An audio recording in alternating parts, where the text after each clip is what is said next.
Bueno, pues yo vengo de una familia que no hablábamos nunca de política, o sea, que no tenía nada que ver con la política.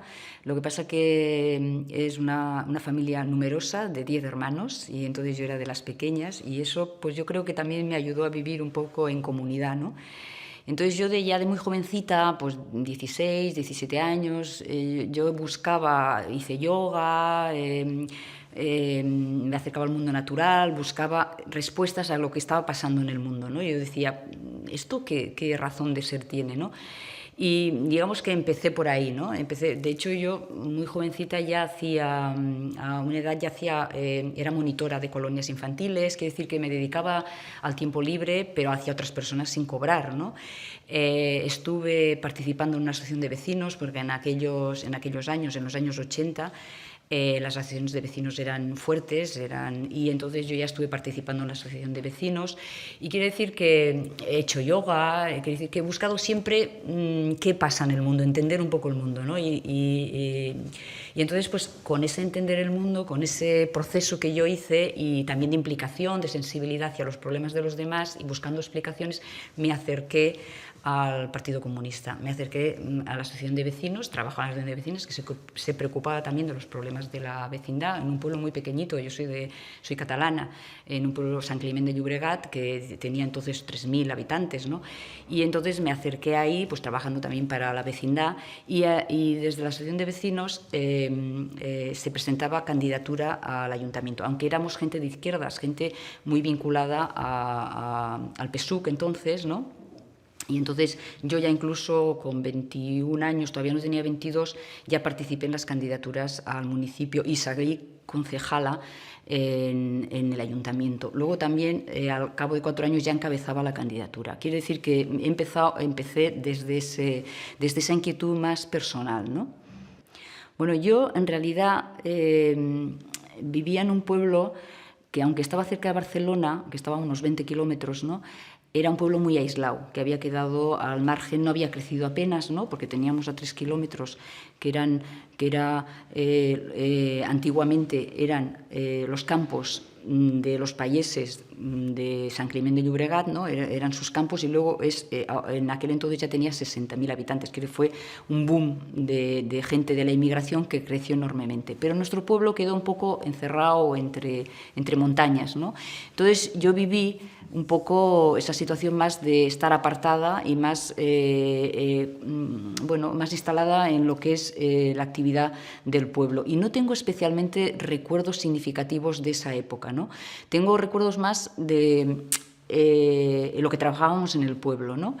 Yo incluso me afilié al partido, pero me afilié en aquel momento al PCC, no al PSUC, porque yo cuando me afilié ya se había dado la ruptura del PSUC, y entonces no fue un análisis ideológico el que yo hice, sino porque en mi pueblo la gente que yo conocía, con la que yo trabajaba, que eran comunistas en la asociación de vecinos, habían decidido pasarse al PCC.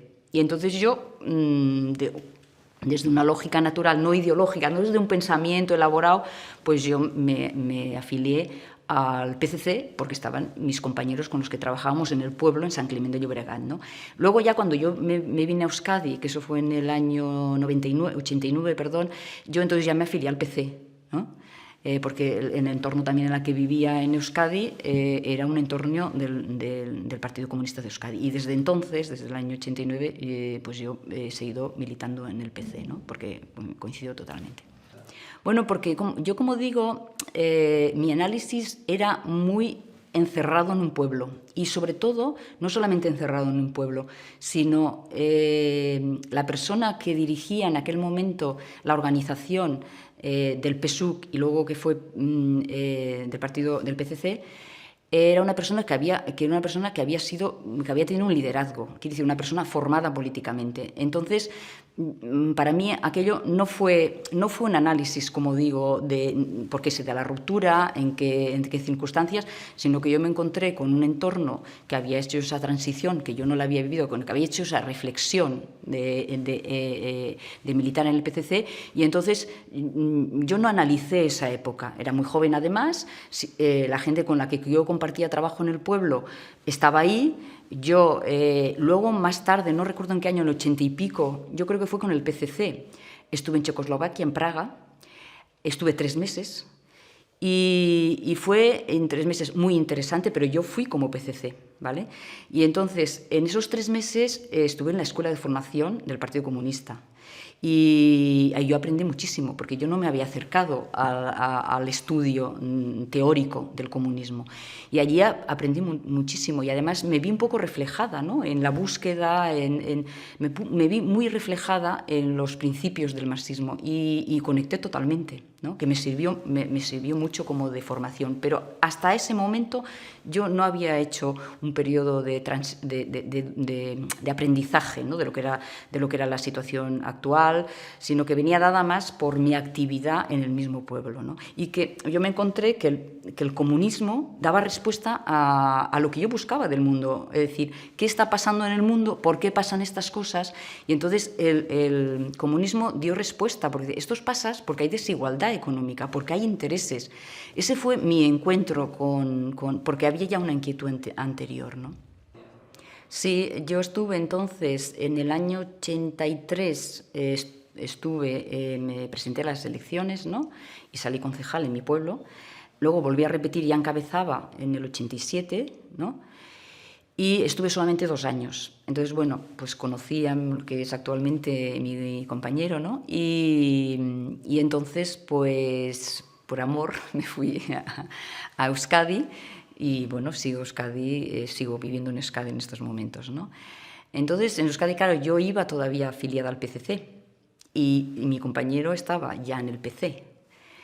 Entonces yo empecé a conocer la realidad en Euskadi y sobre todo el PCC en Euskadi y, bueno, me di cuenta que no encajaba yo ahí y entonces me afilié al PC. Desde entonces, pues desde el año 89 que estoy en Euskadi, me afilié ya al PC.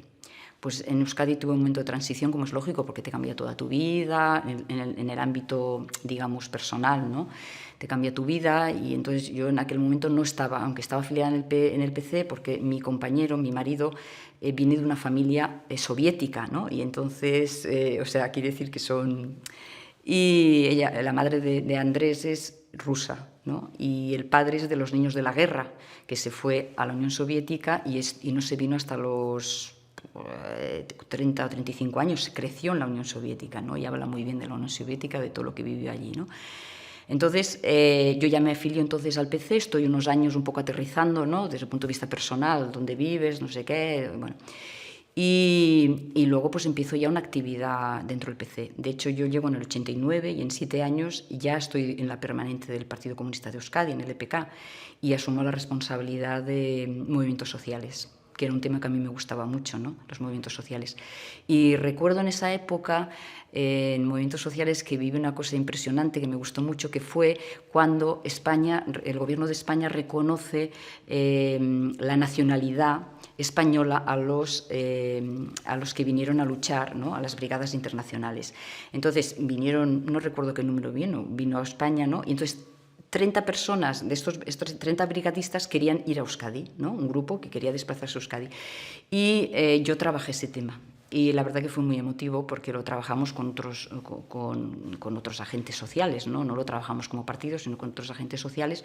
Y fue muy emotivo por recibirles, llevarles a Guernica, hacerles un recorrido por Bilbao, en fin.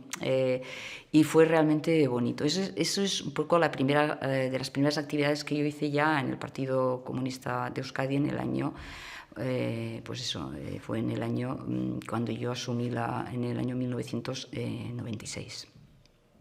Ya estaba en la permanente del Partido Comunista de Euskadi y, bueno, he seguido muchos años hasta ser la secretaria del partido en Euskadi. Sí, nosotros constituimos allí Ezker Anitza, Ezker Batua, Ezker Anitza somos ahora, Ezker Batua, que es Izquierda Unida, ¿no?, en euskera.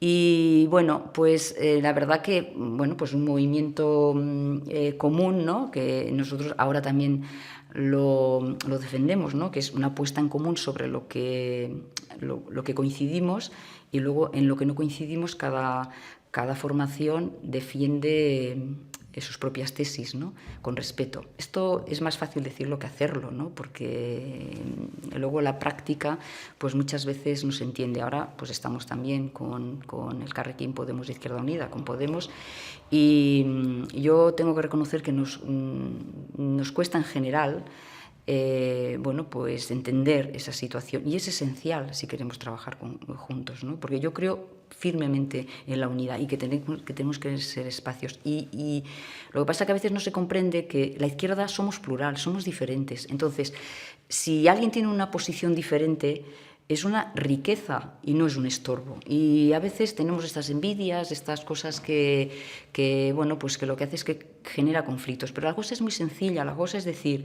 lo que decía Julio Anguita, pero es programa. Esto es lo que defendemos todas las partes, al margen de donde vengamos, y que tenemos que ser muy leales a lo que defendemos. Y el resto tenemos que ser muy respetuosos porque somos diferentes. Y tenemos que defenderlo además, aunque no lo compartamos, porque es una riqueza a la izquierda. Ese es el futuro. Entonces yo he creído siempre en eso. Esquerra Batua se conformó en su momento también con esa lógica. Lo que pasa que, bueno, pues luego, pues bueno, los humanos, como somos, pues a veces condicionan los procesos, ¿no? Y es verdad que el proceso de Esquerra Batua pues no acabó bien. No acabó bien. En Euskadi es verdad que tuvo un auge al principio, que tuvo, bueno, una presencia institucional interesante, pero luego pues quien la dirigía, que era Javier Madrazo, pues nos llevó a una situación en el gobierno del PNV. Nosotros con el PNV mantenemos diferencias de raíz, o sea, no cualquier diferencia, sino una diferencia de clase. Nosotros desde el partido, desde Izquierda Unida también ahora, desde Ezker Anitza,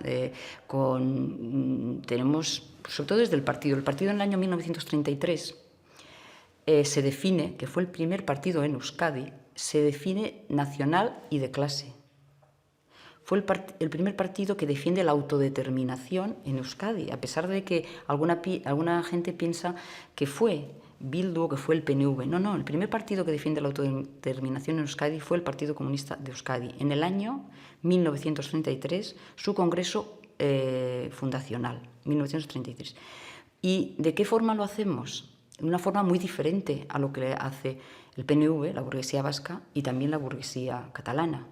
Y es que nosotras, el partido, en su momento definió la autodeterminación como un proceso de doble cara, nacional y de clase, que son inseparables. Quiere decir, defendemos la nación porque somos un pueblo, como cualquier pueblo, que tiene una identidad, que tiene una cultura, que tiene una idiosincrasia, que tiene un idioma, que tiene un territorio. Eso pasa a otras naciones, ¿no? Defendemos la nación desde ese punto de vista, sus tierras, sus costumbres, pero también desde un punto de vista de clase, que defendemos la nación desde el punto de vista de que viven hombres y mujeres en esa nación y defendemos sus derechos. Ese punto de clase no lo defiende el PNV, porque el PNV defiende los intereses de las élites económicas vascas, igual que hacen en Cataluña Convergencia y Unió, Junts per Catalunya, es decir, la burguesía vasca. Entonces, esos dos elementos que acuñamos nosotros en todo momento son fundamentales, y esos elementos a lo largo de la historia del EPK nos han generado problemas, porque siempre está la tensión.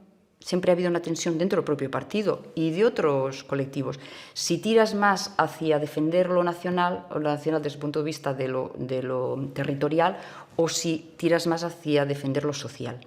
Y nosotros decimos que no se puede, se tienen que juntar, que no son cosas que vayan en sentido contrario. Por eso nosotras, el partido tuvo alguna escisión, una de ellas fue la de Euskadiko Ezkerra, que la Euskadiko Ezkerra se dividió precisamente porque ponían más el acento en el tema territorial, nacional, en el tema independentista y no tanto en el tema social, ¿no? Eso también le ocurrió en el proceso de Ezker Batua, que fue un proceso por parte de Javier Madrazo, que gobernó incluso con el PNV, una cuestión que para nosotros en el año 2001, que se entra en el Parlamento con el PNV, para nosotros eso era una línea roja para el partido, y lo vivimos muy mal. Yo entonces estaba de responsable de organización del EPK, y en el año 2001, luego en el 2002 asumí la Secretaría General, Pero en 2001 fue muy terrible porque nosotros, la gente se quería ir, la gente del partido se quería ir de Ezker Batua, porque entendía que no era ese proyecto, que se había traspasado una línea roja. Y no solamente por el tema nacional, sino por el tema también de la construcción de qué Ezker Batua se estaba haciendo, ¿no? Una Ezker Batua muy ligada a la dependencia de la institución, ¿no? Porque cobras dinero, y sobre todo una Ezker Batua que tenía muchos déficits democráticos internos, ¿no? Eso fue una etapa muy difícil. Lo vivimos francamente mal y que evidentemente nos llevó al final a la ruptura, si no me equivoco, en el año 2012, que entonces fue cuando yo asumí, cuando rompimos, no, asumió primero Mikel Arana, ¿no? Fue un periodo de transición, un año creo recordar, y luego ya asumí yo ser la coordinadora general de Ezker Anitza, Izquierda Unida, que somos ahora, ¿no? Entonces, este es un tema importante, ¿no? El hecho nacional. Y luego, no sé si me queréis preguntar, porque hay otro tema importante que me parece interesante, ¿no? Que es el tema de ETA, que es otro elemento que también ha marcado la trayectoria del EPK. Bueno, nosotras, en principio, cuando la ley, el plan Ibarretxe, que era un estatuto, que ahora no recuerdo en qué año era, 2008, 2009, no recuerdo exactamente, pero bueno, que es nosotros, el EPK estuvo en contra. No solamente estuvo el EPK en contra, estuvo en contra también Izquierda Unida, ¿vale? Y Izquierda Unida lo votó en contra, porque fue al Congreso y lo votó en contra, ¿no? Nosotros estamos en contra de la independencia en sí, ¿no? En sí, desde el punto de vista de que nosotros consideramos que en un mundo tan interrelacionado, en un mundo donde la economía supera fronteras, los trabajadores y las trabajadoras tenemos que estar unidos. Desde ese punto de vista, desde el punto de vista de clase, tenemos que estar unidos para hacer frente al capital. Hoy el capital está internacionalizado, ¿no? Entonces, tenemos que estar unidos, pero eso no quiere decir que en aras de la unidad renunciemos a unos principios que también nos parecen básicos, ¿no? Entonces, nosotros siempre hemos defendido, ahora de hecho coincidimos totalmente con la propuesta de modelo de Estado que hace Izquierda Unida, que nos parece una propuesta muy acertada, y coincidimos, y es que los pueblos tienen derecho a autodeterminarse, ¿no? Quiere decir, porque es un principio incluso democrático. Es un principio democrático donde la gente tiene que participar en democracia, pero no solamente tiene que participar en democracia, porque el PNV dice que tenemos los pueblos derecho a participar en la decisión, con quién queremos vivir, pero no solamente en eso. Nosotros creemos en una democracia radical y total. Quiere decir, los trabajadores y los trabajadores tienen que participar en el proceso productivo. Que se lo digan eso al PNV. La democracia se queda en las puertas de la empresa, pero el PNV no te va a decir que sí. El PNV te va a decir, yo quiero que Euskadi se autodetermine, pero que los trabajadores en los centros de trabajo donde generan la riqueza de la empresa, quien la genera son los trabajadores, no pueden decidir el futuro de la empresa. Eso lo decide el capitalista, el dueño. Nosotros queremos que la democracia entre en los barrios, que la gente participe de todos aquellos asuntos que salen de su casa, porque pagamos impuestos. Y lo que pasa en el entorno de fuera de nuestras casas, en nuestro entorno social, es un hecho que nos afecta. Por tanto, los pueblos tienen derecho a autodeterminarse desde el punto de vista de que es un elemento de democracia participativa, como lo es otros aspectos de la vida, en una visión global del ser humano que tiene que participar en los asuntos que le atañen directamente y que son públicos. Porque si la gente participara de los asuntos públicos, igual tendríamos otra situación. Lo que no podemos hacer es decir, mi dinero lo gestionan otros, porque pagamos impuestos, y nosotros nos desentendemos. Y además nos dicen esos gestores, esos políticos de derechas, ustedes no se preocupen, que nosotros ya gestionamos. No, no vale eso. Nosotros tenemos que tener conciencia de nuestra fuerza y tenemos que participar en los asuntos públicos, porque nadie los va a gestionar mejor que nosotros. Nosotros los gestionaremos en función de nuestros intereses, otros los gestionarán en función de los suyos. Y, por tanto, defendemos el derecho a decidir con quién queremos vivir, efectivamente, y también cómo queremos vivir, porque en Cataluña se hablaba de que queríamos vivir o no con el Estado, con Madrid, con el conjunto de los pueblos de España, pero ¿de qué modelo social estábamos hablando? Porque claro, si nosotros nos están diciendo un modelo social ligado a la burguesía vasca, pues igual no nos interesa ese modelo. Quiere decir que las dos cosas, como decía al principio, que nosotros decíamos y proclamó en el año 1933 el Partido Comunista de Euskadi, lo social y lo nacional van juntos.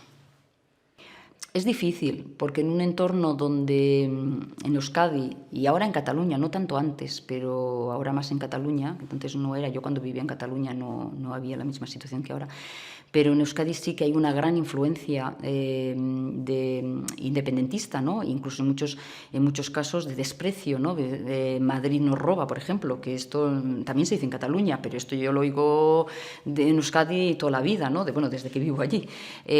Madrid nos roba, ¿no? Entonces es complicado hacer entender que los trabajadores no nos roba Madrid. No nos roba el pueblo de Madrid, nos roban las élites económicas de Madrid, pero también nos roban las élites económicas vascas. Quiere decir que el tema es desde un punto de vista de clase, no desde un punto de vista de nación. Y claro, pero eso es más difícil de explicar. Eso requiere una explicación larga. Y entra la gente muy bien, pues ¿cuáles son nuestros problemas? Pues Madrid nos roba, ya está. Esto es un eslogan fácil, sencillo, donde la gente no piensa. Y bueno, y Anguita decía, hay que pensar, hay que analizar, porque entonces este discurso cala mucho. Y este discurso, evidentemente, pues, porque hombre, todo el mundo somos de nuestro pueblo, todo el mundo, yo lo entiendo natural, todo el mundo hemos nacido en una cultura, hemos nacido en un entorno, entonces eso es natural y eso tiene una ventaja con respecto a decir que nos sentimos españoles. Tiene una ventaja, y españoles desde el punto de vista de clase. Yo me siento comunidad con mi pueblo, porque he nacido allí, con Cataluña, es mi cultura, pero también me siento comunidad con un trabajador andaluz. Es mi pueblo también. Un trabajador extremeño. Eso es mi pueblo también.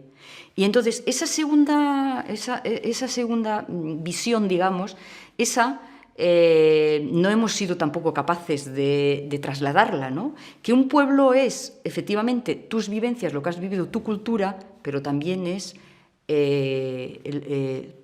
tu trabajo, tu forma de vida, que tu pueblo también es el trabajador. Y no solamente porque sea el trabajador, sino que nosotros en este momento necesitamos de los trabajadores y trabajadoras del conjunto de Estado, igual que ellos nos necesitan a nosotros, para que seamos fuertes. Para que seamos fuertes frente precisamente a las élites económicas vascas y españolas, catalanas, todas. Porque tenemos un proyecto que es de confrontación. Claro, eso necesita también mucha cultura, mucho debate, mucho pensamiento y bueno, pues eso es lo que nos falta, ¿no? Pero esta es nuestra razón de ser. ¿Cuál sería? Nosotras defendemos un encaje de voluntariedad, un modelo federal basado en la voluntariedad. También para Euskadi, para Cataluña, basado en la voluntariedad, pero nosotros proponemos una España federal, una república federal, ¿no? Pero basada en la voluntariedad. Para Euskadi, para Cataluña, para todas las partes del conjunto de España. ¿Por qué? Porque el vínculo más potente que se pueda crear entre pueblos y también a nivel personal es el vínculo que nace de la voluntariedad. Ese es el más potente y el que no se romperá.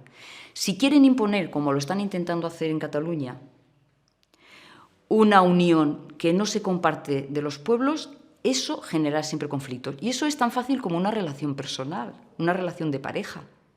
Tú no puedes obligar a la gente a vivir eternamente juntos si no se está de acuerdo, porque eso genera conflictos y acabará estallando. Por tanto, tanto nosotras en Euskadi como Izquierda Unida Federal, que nosotros estamos, yo hace poco días he hecho una charla sobre el modelo federal, y el modelo federal de Izquierda Unida está muy bien, porque parte de la voluntariedad, y enlaza con lo que antes decía, voluntariedad es democracia participativa, que elija al pueblo, que diga al pueblo lo que quiere ser, con quién quiere convivir. ¿Le va a decir a Cataluña a alguien que tiene que convivir con alguien que no quieren convivir? Es que eso genera conflictos, eso no se va a resolver en la vida. Y por tanto es un problema democrático. Y es un problema, y es un tema de voluntariedad. Ese vínculo no se romperá. Bueno, yo aspiro a una España así, también aspiro a una España republicana, aspiro a una España socialista, aspiro a una España comunista, y a lo mejor yo no lo veo. Pero ¿sabes qué? Que yo me he encontrado con un trabajo, unas condiciones que yo no me las he ganado y que alguien antes que yo las ha estado peleando. Yo tengo un trabajo estable, tengo 35 horas de trabajo, tengo un salario, digamos, digno, ¿no? Y bueno, yo no es porque yo me lo he luchado, sino porque entonces, antes en la transición y mucho antes, a lo largo de la historia, ha habido hombres y mujeres que han luchado por un mundo mejor y no lo han visto igual. Igual lo he visto yo he recogido el fruto. Por tanto, a lo mejor yo no lo veo, porque a veces la gente hace análisis de las transformaciones sociales con la regla de su vida. Y esa regla es muy pequeñita, porque la historia de la humanidad viene de muy lejos y va muy lejos, ¿no? Pero sí, dices, no he cambiado nada, yo me voy a morir, no, y eso te frustra mucho. Pero hay que pensar que el cambio, la historia de la humanidad es el cambio hacia el socialismo y hacia el comunismo. Yo creo firmemente en eso, porque bueno, solamente hay que ver de dónde venimos, Edad Media, o sea, esclavismo, solo hay que ver eso, que no estamos hablando de cosas que no van a ocurrir, ¿no? Entonces, si yo no lo veo, si yo no veo ese cambio, que ya lo disfruto porque otros lo han luchado, yo tengo una obligación también con mis antepasados, para dejar a los que vengan detrás de mí un mundo mejor. Y eso a mí me motiva. Y digo, mira, yo soy montañera, también soy montañista. Y cuando voy al monte con una amiga mía me dice, cuando veo una cuesta, dice, vamos a subir. Yo digo, mira, tú no pienses en la cima, tú sube, mira hacia abajo y verás que paso a paso llegas arriba. Pues eso es lo que digo yo. Hombre, cuesta porque yo creo que es un tema complejo. Porque hay mucha gente, a ver, esto es un tema también de sensibilidades. Yo puedo entender Cataluña, que se puedan sentir catalanes, Euskadi, que se puedan sentir, pero hay gente que se siente española y entiende la españolidad como todo el Estado, todos los pueblos. Y bueno, hay mucha gente de derechas, pero también hay gente común, gente de izquierdas, gente que vive, yo no tengo ningún complejo, yo digo España, yo tengo es un espacio, yo me siento catalana, yo he vivido, hablo catalán, ahora también hablo euskera porque me he integrado, pero hablo catalán, he nacido en unas costumbres catalanas, mis padres de Lérida, quiere decir que mi lengua materna, pero yo digo que yo no tengo ningún problema en decir que soy española. A mí me encantaría una república española de trabajadores y trabajadoras, ese es mi objetivo y yo digo que soy española desde ese punto de vista. Yo me siento identificada con los andaluces y además en el ámbito del PC pues encuentras a otras federaciones y yo me siento muy identificada, no tengo ningún problema, ¿no? Entonces, no hay tampoco esa concepción y la misma pues, para mucha gente catalana o vasca o incluso de otros sitios, no hay ese arraigo, ese sentimiento, al fin y al cabo son sentimientos, ¿no? Por tanto, los sentimientos hay que canalizarlos a través de la decisión de la gente y ser respetuosos con lo que la gente tiene. Pues, ¿qué queremos? ¿Cómo queremos vivir? ¿Qué modelo? ¿Con quién queremos relacionarnos? Pues yo sé que esto no es fácil, porque es fácil la convivencia entre personas, a nivel de pareja, a nivel con los hijos. ¿Es fácil esa convivencia? Hay que trabajarla todos los días, porque los seres humanos somos diferentes, ¿no? Por tanto, yo creo que también eso requiere de paciencia, de altura de miras, y bueno, yo en este caso creo que también requiere de un sentido de clase. Porque eso es muy importante también en este debate. Bueno, es un tema muy complejo, ¿no? Y complicado, pero yo lo primero que quería decir es que en el año 1978 el Partido Comunista de Euskadi fue la primera formación que salió a manifestarse contra el terrorismo de ETA. 78 estoy hablando, ¿eh? Ha llovido mucho. Luego vino Gesto por la Paz y muchos movimientos que trabajaron, bueno, pues por acabar de ETA, las treguas, en fin, ya conocéis todo el proceso, ¿no? Hasta el año 2011, que fue la tregua definitiva ya, pero estoy hablando de 1978. Quiere decir que eso hay que ponerlo en valor, porque es un dato a veces desconocido, pero fuimos la primera organización que salimos. en contra de ETA. El Partido Comunista de Euskadi no ha defendido nunca el terrorismo, sino que ha defendido la lucha de un pueblo que se levanta en armas, ¿no? Que es diferente, ¿no? Es diferente. Y que hay que diferenciar. Sí, pues un pueblo que decide levantarse y va a una guerra, que decide levantarse, pero esto era un grupo selecto, un grupo de gente que decidía a quién matar. No estábamos hablando de una guerra, digamos, convencional, donde hay dos bandos, sino que un grupo de gente mataba de forma discriminada, ¿no? Y además mataba de forma discriminada y en un entorno, yo cuando llegué a Euskadi, en el 89, recuerdo que en un entorno, digamos, muy poco de libertad, ¿no? Porque no se podía hablar, había mucho miedo. Cuando yo llegué a Euskadi no tiene nada que ver con lo que es hoy, ¿no? Porque había muchas fotografías, mucha presencia de ETA, quiere decir que... y sobre todo, yo creo sobre todo que mandaba ETA. O sea, no había ningún tipo de democracia. Es verdad que, claro, en un momento determinado, cuando se está pegando tiros, bueno, hay una estructura clandestina, ¿no? Pero es verdad que todo lo que ha sido la parte más política, Batasuna y la izquierda abertzale, ha estado siempre muy sometida a los dictados de ETA. Quien mandaba era ETA, ¿no? Y eso ha posibilitado, ha creado una estructura absolutamente vertical, ¿no? Al muy poco democrática, a las órdenes del sector, digamos, militarizado, el sector del terrorismo, ¿no?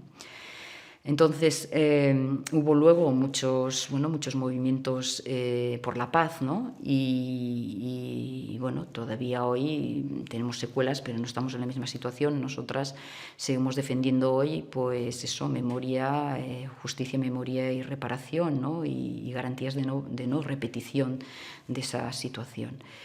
Y incluso ahora, bueno, incluso nosotros no compartimos las tesis independentistas de la izquierda abertzale, de Bildu, ¿no? Pero nosotros les emplazamos también a buscar espacios de encuentro, ¿no? Les hemos emplazado en muchas ocasiones a trabajar en todos aquellos aspectos que pudiéramos coincidir, incluso en la campaña, esta última campaña que hemos hecho al Parlamento Vasco, emplazábamos directamente en la campaña que nuestro modelo de gobierno en Euskadi tenía que ser Bildu, el PSOE y nosotros. De hecho, este modelo se está practicando en Navarra, ¿no? Y lo que pasa es que luego es verdad que los números no han dado, porque tampoco el Partido Socialista en Euskadi está en esas posiciones, ¿no? Pero quiero decir que a pesar de la situación que hemos tenido, nosotros con la izquierda abertzale siempre les hemos emplazado a aquellos aspectos que tenemos en común, pues trabajar, ¿no? Lo que pasa es que la izquierda abertzale muchas veces ha trabajado con un espíritu muy, no sé si hegemónico, ¿no? Porque esto lo ves mucho, por ejemplo, en los movimientos sociales, ¿no? Los movimientos sociales, si la izquierda abertzale no domina un movimiento social, crea otro, ¿no? Quiere decir, tiene que ser, ellos tienen que mandar en el movimiento social, ¿no? Eso ha ocurrido siempre en la historia de Euskadi, ¿no? Salvo, yo diría, en dos ocasiones. Cuando la guerra de Irak, ellos no fueron hegemónicos, querían hegemonizar y no fueron hegemónicos porque se volcó mucha gente, ¿no? Y entonces el movimiento les desbancó, ¿no? Y en otro tema que tampoco fueron hegemónicos fue el tema de la República. Cuando abdicó el rey emérito, hubo tal movimiento que ellos tampoco no fueron hegemónicos, ¿no? Quiere decir que no es que hubiera otras hegemonías, había hegemonías compartidas, pero no controlaban el movimiento.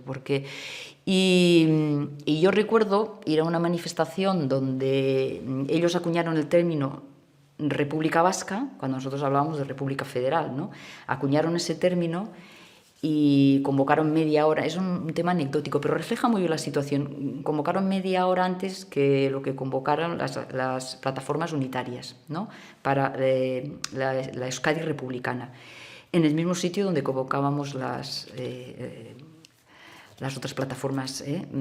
Y llegamos media hora más tarde y ellos estaban ahí y fue tal la gente que acudió que se quedaron en medio, ¿no?, rodeados, y la gente gritaba: España mañana será republicana. Entonces era de alguna manera una foto que, bueno, que daba a entender cómo en aquel momento se habían quedado en minoría. Bueno, de hecho ellos ahora están... A ver, que uno puede defender la República Vasca, que es un sinsentido porque no tenemos rey en Euskadi, quiero decir que, pero bueno, puede defenderlo, vaya, pero nosotros siempre vamos a los movimientos con un espíritu unitario, ¿no? Un espíritu unitario que aúne, ¿no? Y claro, ellos tienen la tendencia que si no son mayoritarios se rompen, pero en esos dos aspectos, en esos dos casos muy claros, se quedaron totalmente en minoría. Bueno, ese es el problema que tenemos de una izquierda Abertzale que, bueno, quiere ser hegemónica. Y igual no, pues que comparta más y y eso nos genera problemas, tanto en el ámbito internacional, con movimientos solidarios en el ámbito internacional, como por ejemplo también en el ámbito